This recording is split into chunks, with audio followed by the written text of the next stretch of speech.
All right. Any questions or issues with the first ODP? Looks like most people got it done, turned in. Pretty straightforward. All right, so let's talk data structures. So we started talking a little bit about arrays, and I mentioned an array is basically a simple example of a data structure. It's a way to organize information, ones and zeros, in memory that somehow is more than just a random collection of bits. So with an array, right, we've got this very particular arrangement where whatever the starting address is, let's say it starts at location 1000, and if we have an array of integers, they might look like this. And this is really convenient because let's say this is an array called int x. If we want element x bracket I, this is stored at location 1000 plus 4 times I. So x bracket 0, if it starts at location 1000, x bracket 1 would be at 1004, x bracket 2 would be at 1008.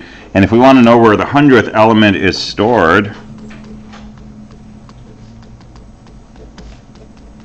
we can say safely it's at location 1400. Right? So this is why in C, when you pass around an array, all you really pass around is the address of the first element. And when you pass this to a function, for example, the function says this argument is a pointer to an integer or a double or a character, so it knows how big the elements of that array are, and you can use the index that you're after times the size of the element plus the starting address to find the address of any element in memory. So this is really convenient. Okay, it makes access very fast. So one thing we're going to talk about in this course is efficiency of operations. How quickly we can do certain kinds of things. And so, for example,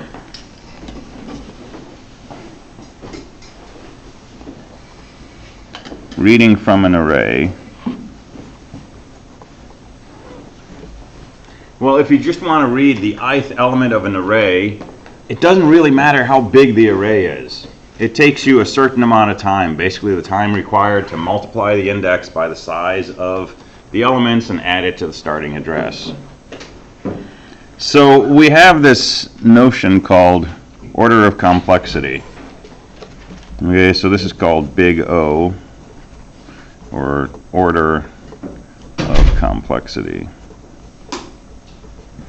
And we talked about this a little bit last quarter, and we'll talk about it more in this course. But big O is really an attempt to say how complex is an operation. In particular, how complex is an operation in terms of how much data you're operating on. So when we say the order of complexity is big O of 1, this is saying it takes a fixed amount of time. And to access an element from an array always takes basically the same amount of time, no matter how big the array is. Right? It could have 10 elements, it could have 10 million elements. If I want to get to element 17, it's the same operation, right? It doesn't really change how, depending on how big the data is. On the other hand, searching an array, well, the time to search an array for something varies depending on how much stuff is in the array. So this is something we would say is order n. Time grows linearly with respect to n.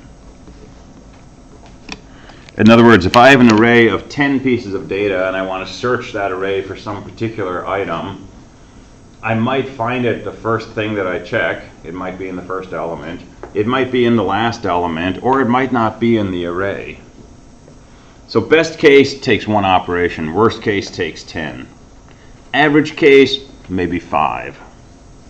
Okay, if I have an array of 1,000 items, average amount of time it's going to take to find my item is about 500. If I have an array of 1,000,000 items, average amount of time is 500,000. So the amount of time required to search an arbitrary array changes roughly with the size of the array. Okay, so we use this notion order n to say that the time changes linearly with the size of the problem.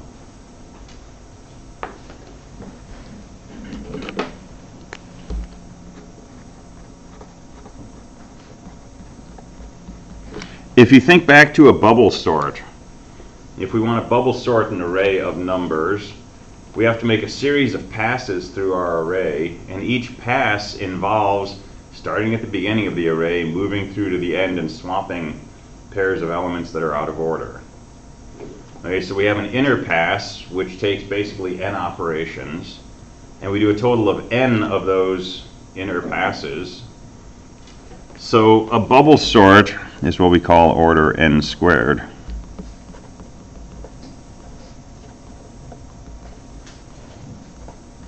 The time basically varies as n squared. Or put differently, if I had an array of 10 items and I can sort it in a certain amount of time, if I have an array of 20 items, it's not going to take twice as long, it's going to take 4 times as long to sort. If I have an array of 90 items, it's not going to take 9 times as long, it's going to take 81 times as long. So doubling the amount of data quadruples the amount of time required for a bubble sort. Right? Why? Because each inner pass takes twice as long, and you have to do twice as many inner passes. Okay, so this order of complexity is basically saying how much does a problem's complexity grow as the size of the data grows. And we'll talk more about this when we get to other algorithms, especially sorting and searching. But I just want to use this notion, mainly these two notions, for talking about operations on an array. So reading from an array is order 1. Searching an array, if it's just an array of data in no particular order, it's basically order n. If we want to add to an array, so we have an array that contains 100 things and we want to add a 101st thing, what do? Well, we stick it in, element 101 of the array. It really doesn't depend how big the array is. The array might, be set up big enough to hold 1,000,000 things, and it might contain 500,000 things. But if we want to add a new element to the array, we just drop it in the next available spot, right? And we have a variable called array length that tells us where the next available spot is. So adding to an array is really order 1. Okay, so insertion and reading, very efficient. Deleting from an array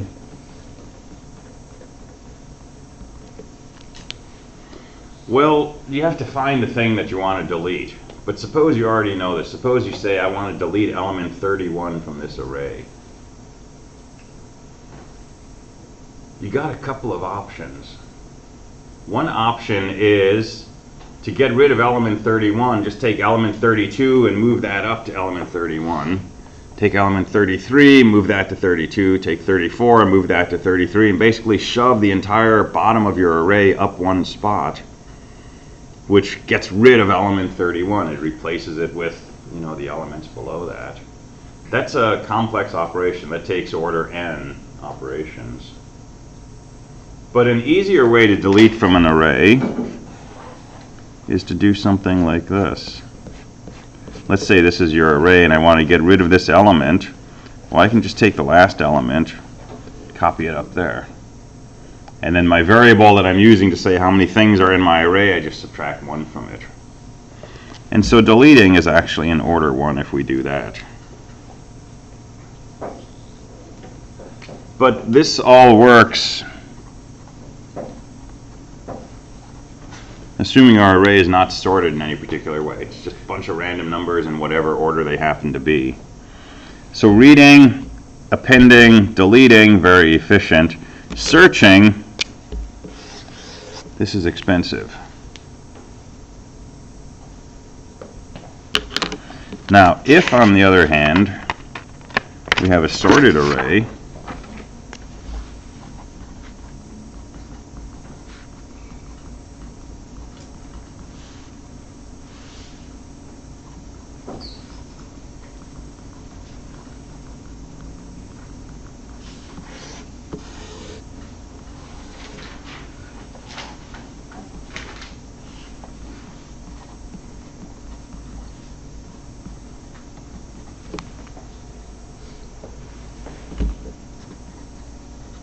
so reading is order 1, searching is order n, delete is order 1, insert is order 1.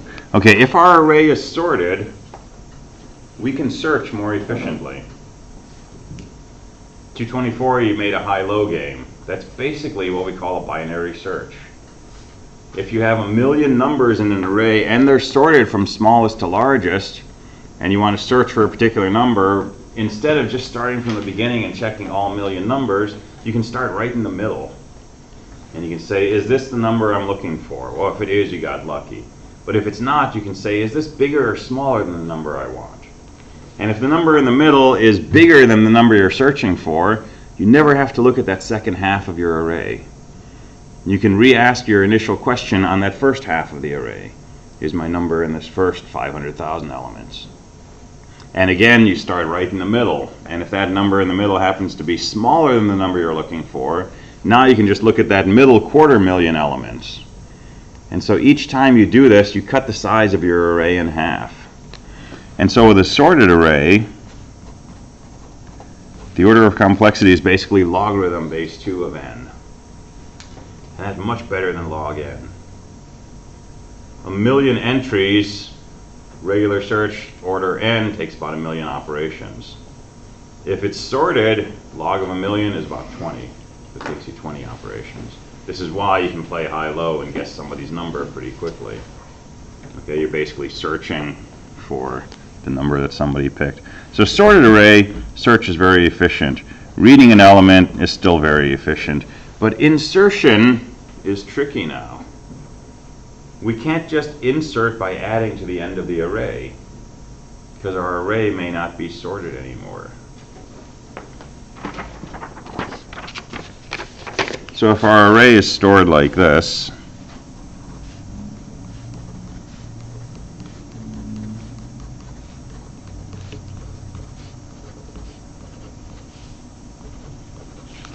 all right, there's our sorted array of numbers. And we want to insert the number 45. Well, it won't do to just put a 45 down here after the 99, because now our search isn't going to work anymore. Really, if I want to insert a 45, it's got to go somewhere in between 42 and 65. The problem is with an array, remember the reason arrays work so nicely is because for each element, there's a very particular location in memory where that element is going to be stored. If this is stored at a location 1,000, this will be 1,004, 8, 12, 16, 20, 24. There's no space in between here for a new number. Right? Because it's an array, each element is stored at the next location in memory, where we just keep jumping up by 4 bytes in this case. But we want to sandwich a 45 in here somewhere. There's no space for that. So if we want to insert, we have to do the following. We have to move the 99 down 1 spot, move the 90 down here, move the 81, the 66, the 65, and now this spot is available, and we can put our 45 in there.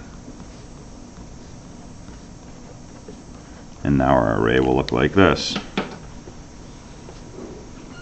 The data is still sorted, so we still have this efficient search, but our insertion, unfortunately, has become an order n operation.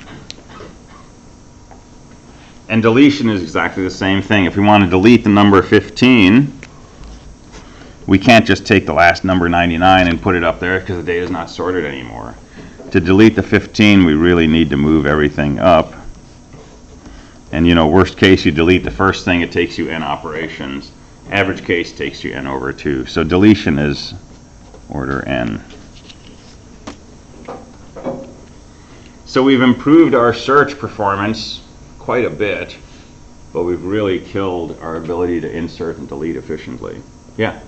So about the insert, so performance is you insert that number, first you need to find the position, right? So you need to find the position too, yeah, which will be a log n operation in this case. Oh, you don't like add them to that? Technically you could, but n is so much worse than log n that if n gets really big, it's mainly going to look like order n.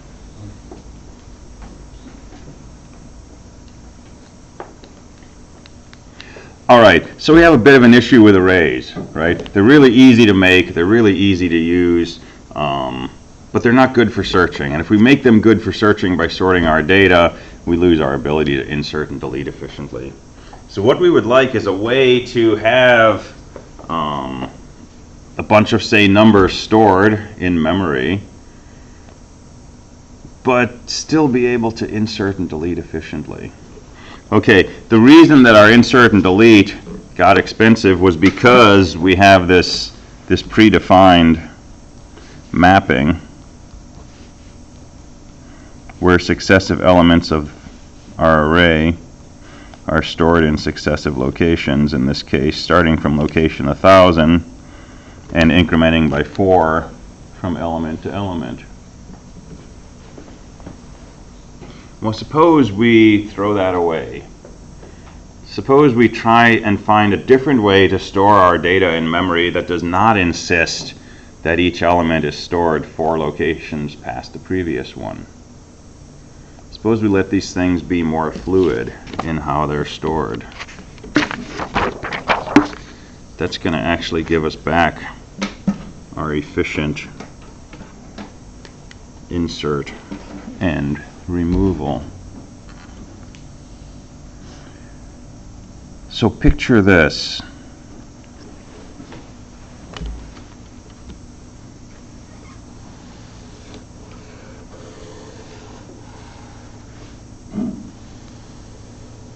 I'm going to make a wider array. So we're going to talk about structures later today or tomorrow. But just imagine parallel arrays, if you like, or an array that stores multiple things. And I'm going to call these two columns data and next. And I'm going to index them with the usual indices.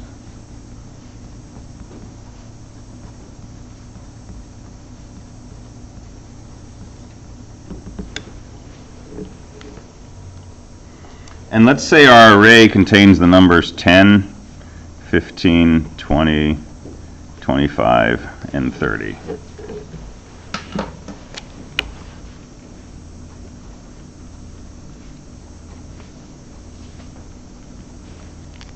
Okay, so like this, we've just got a plain old array of integers.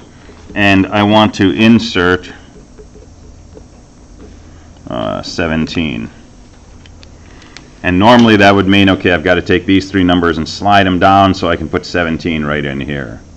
Okay, we're going to do something different. We've got 2 columns of data here.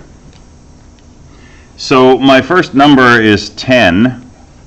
My second number, I want it to be 15. 15 is stored at index 1.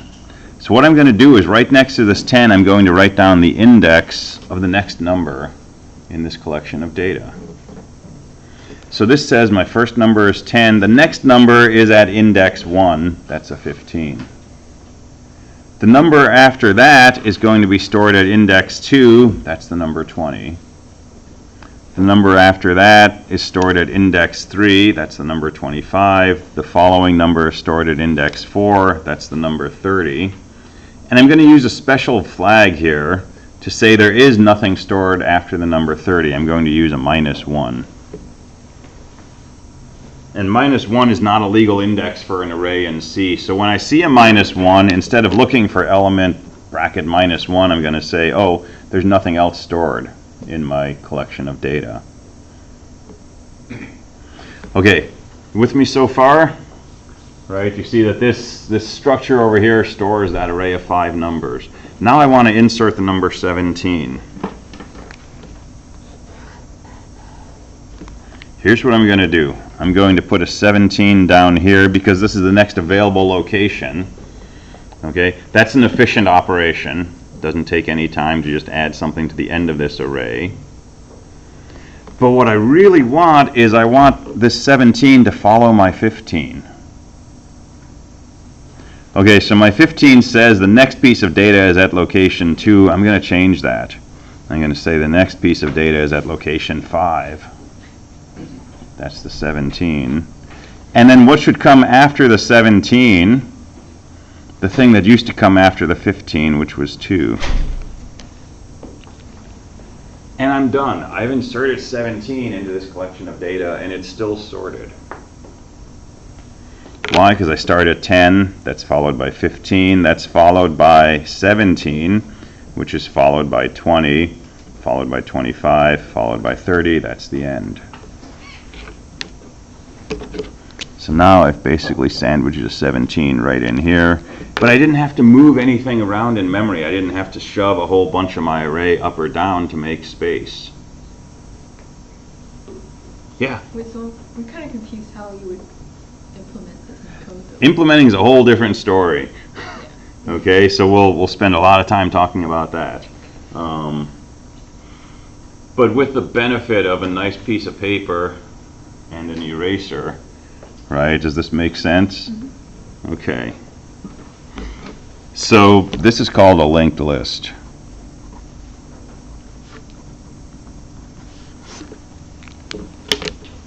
And it's our first sort of real data structure beyond an array. And a linked list is a really easy way to store a bunch of information in memory if you want to be able to insert and remove things from the middle of this list without having to do a lot of work. And deletion is as painless. Let's say we want to delete the number 25. Well, we need to know what comes right before 25. That's element 20. 20 is saying the next location is 3. That's the number 25. And 25 says it's followed by element 4, which is a 30. If I want to delete the 25, all I got to do is change this to a 4. So now my data starts with 10, followed by 15, followed by 17, followed by 20, followed by 30. And I went straight from 20 to 30. 25 has been deleted.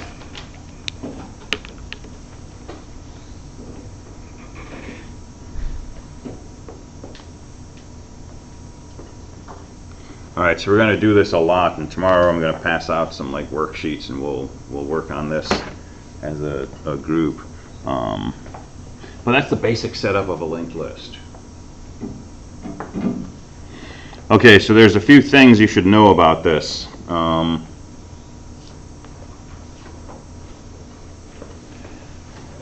Number one, we've destroyed our ability to search. Okay? We can't do our high-low game anymore because we can't say, give me the 5th element of my linked list. We used to be able to say, well, I'll just take the address of the first element, add 5 times the size of each element, that's where the 5th element is. Now our 5th element could be in position 5, it could be in position 20. Right, so we've lost the ability to do efficient search, but we will restore that ability in a few weeks. Okay, and that's going to take us from a linked list to something called a binary search tree. And it'll bring our search time back to order log n. But in giving up the ability to search efficiently in a linked list, we've gotten this ability to insert and delete in basically a fixed amount of time, assuming we know where we want to insert or delete from. Since you need to search in order to, because I think you need to search in order to do an insertion or deletion. Right. So you need to know where you want to insert or delete ahead of time. Oh, okay. So that's right. Otherwise, it's back to log n to actually back to order n to actually find the insertion point or the deletion point. Right. So this is not going to look like a huge improvement initially, but like I say, this will lead us to something called a binary search tree, and then everything will be order n, order 1, which will be really nice. All right. There's other details here. For example, I just deleted the number 25. Okay, so I have an entry here. It still says 25. It still says it's followed by element 4. It just doesn't happen to be part of our collection of data anymore. Okay, it still sits inside the array, but theoretically I'm not using this element of my array anymore. So the next time I want to insert something, yeah, I could put it down here, but I could also put it up here. And if I don't take advantage of these deleted spaces, eventually I'm going to fill up my entire array, and I'm going to be out of memory. So we really want a third column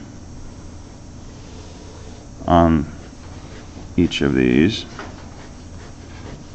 And I'm just going to call this valid. And I'm going to initialize all of these to 0. And every time I store something, I'm going to set that valid flag to a 1, which says this element in my array of triples here, this element is part of my collection of data. And when I delete 25, in addition to changing this pointer to skip over the 25, I'm going to change the valid flag back to a 0. And so the next time I want to insert something, I can take any cell where valid is equal to 0. I could use any of these, or I could also use this one. Okay, so that'll let us maximize our memory usage. Doesn't the heap automatically do that? Yeah. Once you free your memory? Yep. Okay. So if you're already thinking in terms of pointers and mallocs and things like that, right? Basically, what we're going to do here is we're going to implement a linked list using an array. But what we're really doing is we're creating our own version of dynamic memory. We're going to make our own version of malloc, our own version of free, and our own notion of dereferencing pointers and getting pointers.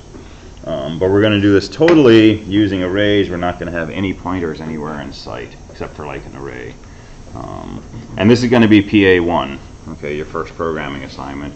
PA2 is going to be almost exactly the same as PA1, except we're going to switch over and actually use pointers and dynamic memory and mallocs and frees and all of these mechanisms that C and the operating system provide for us.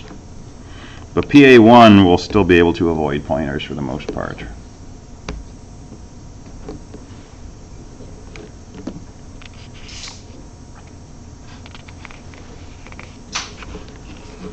All right, so let's operate on this list a little bit more.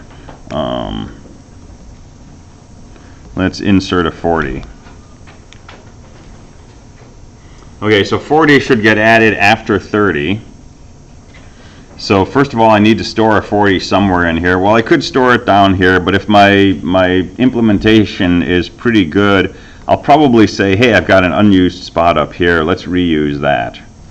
So I might store my 40 right here. I'll change this to say it's valid.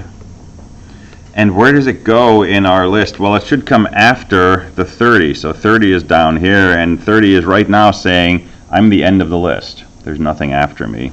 So I'm just going to change this and say 30 is followed by index 3. And index 3, which is a 40, now that's going to say there's nothing after me. I'm the end of the list. And so there's our list with a 40 inserted.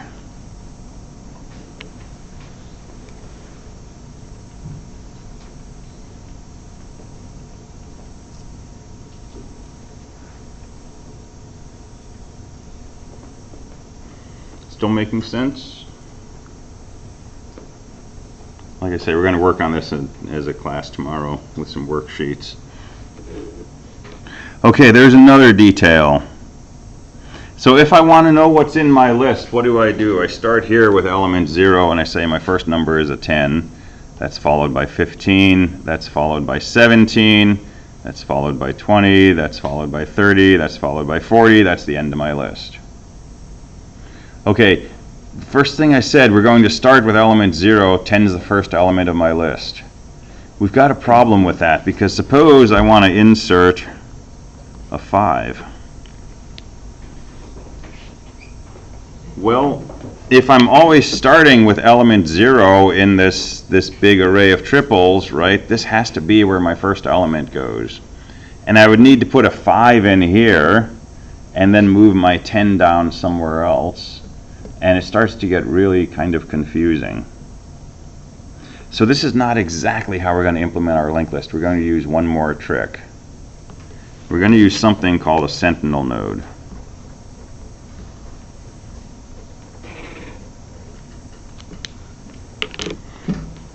So let me modify this picture just a little bit.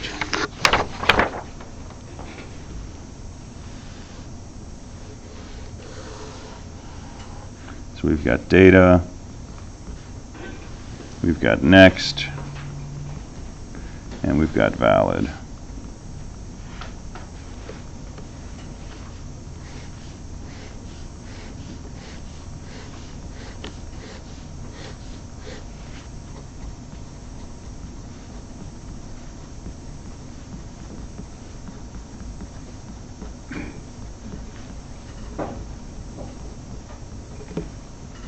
Okay, and let's suppose our list contains 10, 15, 17, 20, 30, and 40. I'm actually not going to start my data at location 0. In this case, I'm going to start my data at location 1.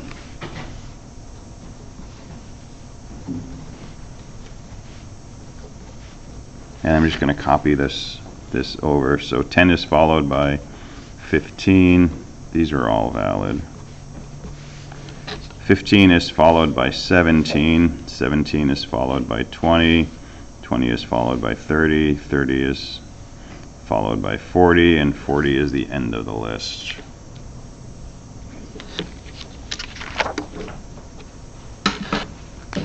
Location 0 I'm going to use to find the first element of my list.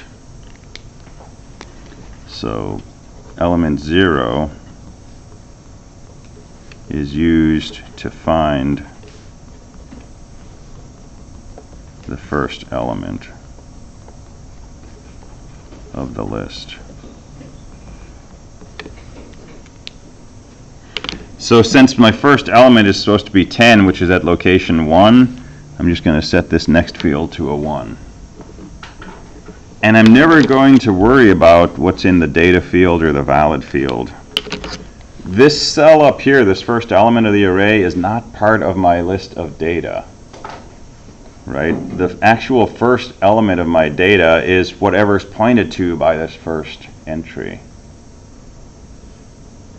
So each of these things are called nodes. Right? They're elements of the linked list. This is a special kind of node. It's called a Sentinel node. Would that also be called a head node? It's also called a head node. And the reason the Sentinel node is nice, because now if I want to do something like, say, insert 5, well, I can go ahead, I can put my 5 down here, and I can say that should be followed by the entry at index 1, and that's valid. But I want this to be the first element of my list. I just change the Sentinel node to say point to element 7. So now when I want to access my list, I always start at index 0, but I see where that points to. That's the actual first piece of data in my list. And if I want to delete the first element of my list, same thing. I could delete the 5, and I could change this to point where the 5 was pointing, which was index 1. So by changing that 7 back to a 1, I've deleted the 5. So for the first programming assignment and the second programming assignment, we're going to include the Sentinel node. It's going to make your life easier. You don't need it. You can live without it, but it requires some special handling. And it introduces edge cases when you delete or insert the beginning of the linked list. Sentinel node basically takes all that away. We don't have to worry about it. We just have to remember that we start at index 0, but this is not actually a piece of data in our list. This is just a reference to the actual first member of our list.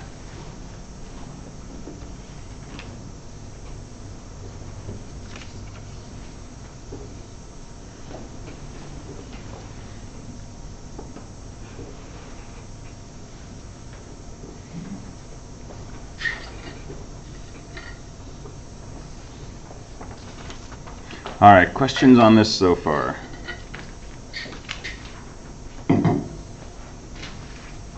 This is a very different way of thinking about data, right? Normally, when we deal with data in programs, we have variables, and we either have, integer x equals 25, integer y equals 17, or maybe we have an array where we say x is an array of 10 integers, and then we can say x bracket 0, x bracket 1.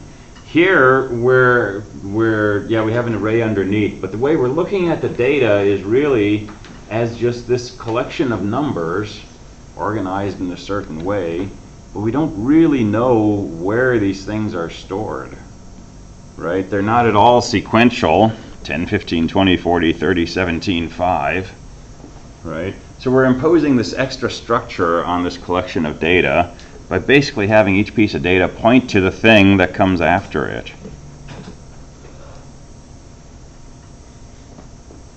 And this is typical of data structures. This is what we're going to be doing the rest of this year, is basically dynamically creating structures inside memory. Dynamically meaning at runtime. Right? When you say integer x equals 5, that's kind of a compile time thing. It means when your program is created as an executable file, there's code in there that sets x equal to 5. When we make a linked list, right, this is all happening while the program is running. Now that's nice because it's going to let us have arbitrarily large and arbitrarily complex data structures. It's less nice because this makes debugging a whole nother game. Right? If you try to insert something in your list and it doesn't show up in your list, how do you figure out what went wrong? Right? You're going to have to basically be able to take apart the data structure using the debugger, draw pictures, draw memory maps, and try to figure out where your code did something different from what you expected. So this is part of why we'll be doing a lot with the debugger this quarter, GDB.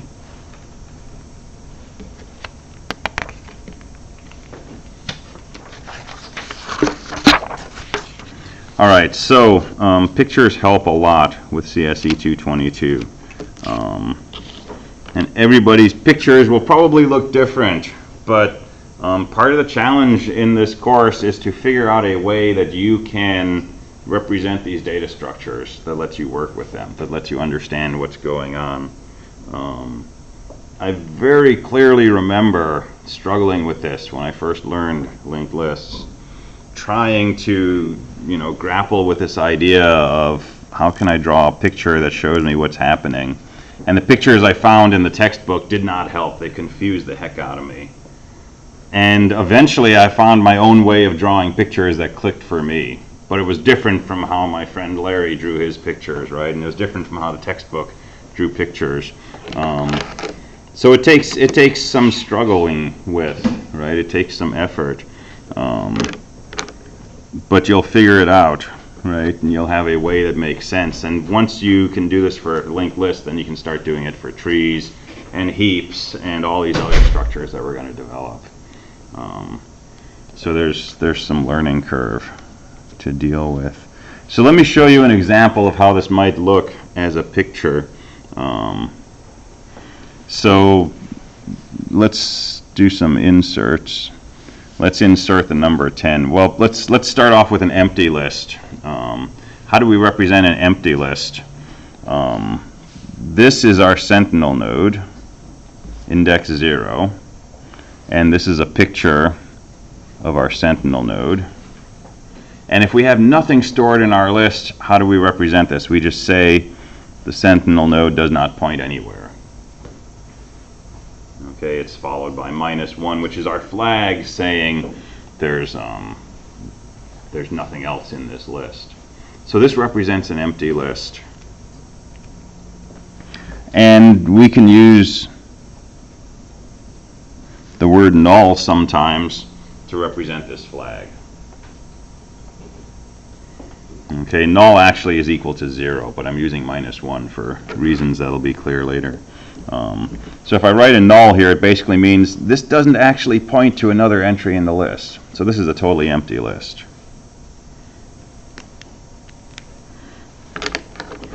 And when we program this, we can choose to set the valid flag to something, or we can choose just not to worry about the valid flag for element 0. That's totally up to you. I'm just going to X these out because this is a special node. Okay, so let's insert a 10. The next location that's available in here is index 1, so I'm going to mark that valid.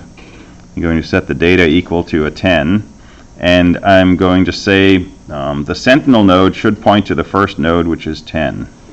So this is going to become a 1. And then the 10 is not going to point anywhere. That's the end of the list. So now I've changed this Sentinel to point to this node, which contains a 10. And I've said 10 doesn't point anywhere. So right now my list looks like this. It has one data node, which is just a 10.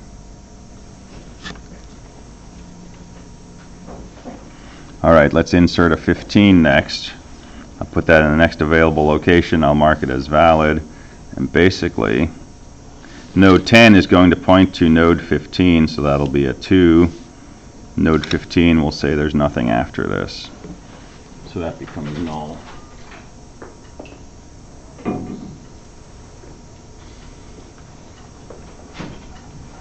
Okay, let's insert a 12. So I'll put it in the next available spot. I'll mark that as valid. The 12 should go in between the 10 and the 15. So node 10, instead of pointing to index 2, which is a 15, this should point to index 3, which is a 12. And node 3 should point to index 2, which is the 15. So now my list looks like this.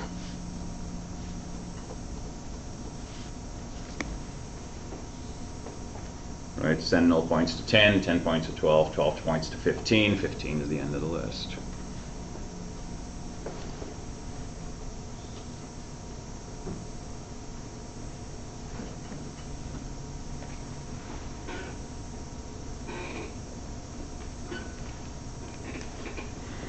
So here's a slightly, maybe more realistic view of what just happened. Got my Sentinel node, and this was pointing to a 10, and this was pointing to a 15, and this was null. So when I tried to insert a 12, what did I do? I basically created a new node, set it equal to 12. I changed the 10 to point to this new node, and I set the 12 to point where 10 used to point. Okay, logically they're the same pictures, right? 10 goes to 12 goes to 15, 10 goes to 12 goes to 15. But this is a little more what's actually happening, right? Because I didn't change where my 15 was stored in my array. I didn't change where my 10 was stored. I created a new entry in my array, put the 12 there, and I changed where these things were pointing.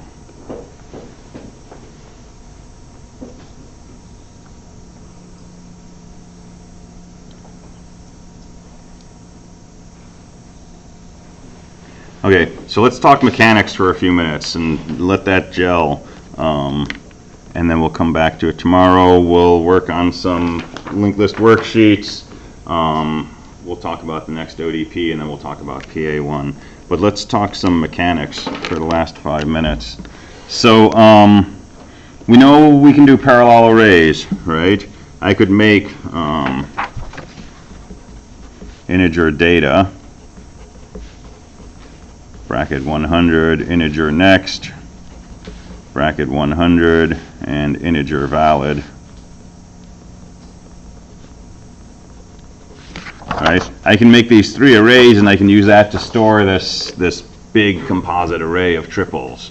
Right? Not terribly convenient, because if I want to pass this to a function, I have to pass data next and valid.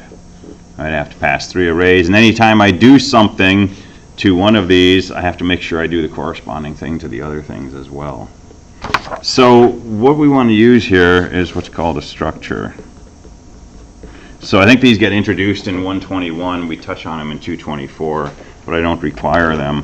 You're definitely going to want to use structures in this course. So the structure statement basically lets you define a new type of data. So I could say something like structure my node, curly bracket, and then I can say integer data,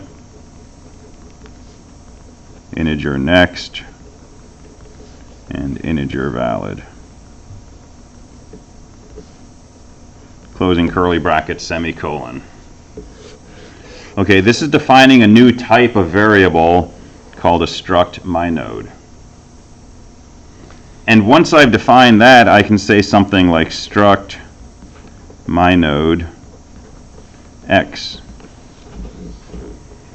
And x is now a variable that contains 3 integers, a data piece, a next piece, and a valid piece. And I can say something like x.data equals 17, x.next equals -1, x.valid equals 1. Right? And x is this sort of like super variable that has 3 different pieces to it. And a structure can contain integers, doubles, characters. It can contain other structures. It can contain any collection of data that you want in any particular order. And now if you just make a variable of that type, in this case struct my node, I can get to these different fields by just saying variable name dot the name of the field. And in particular, I could say struct my node list bracket 100. And now list is an array of 100 struct my nodes. And now I can say something like list bracket 2 dot data equals 17, and I'm talking about this piece of data right here. Right, so this lets us define this array of things where each entry in the array has 3 pieces to it, a data piece, a next piece, a valid piece.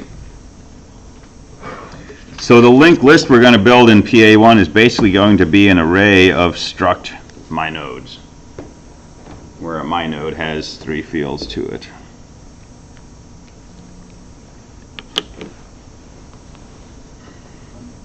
And we can treat it like any other array, like an array of characters, an array of integers. We can pass it to functions.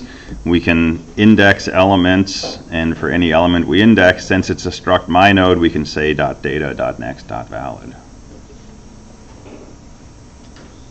So brush up on structs if you haven't played with them since 121. Go back and look up the basic syntax. I mean, it's really just this struct, name of structure, curly brackets with a semicolon at the end, and then the fields inside. Write some junk code, and then ODP 202 tomorrow will give you some practice at making an array of struct nodes and doing some initializations. All right, so we'll start from there tomorrow.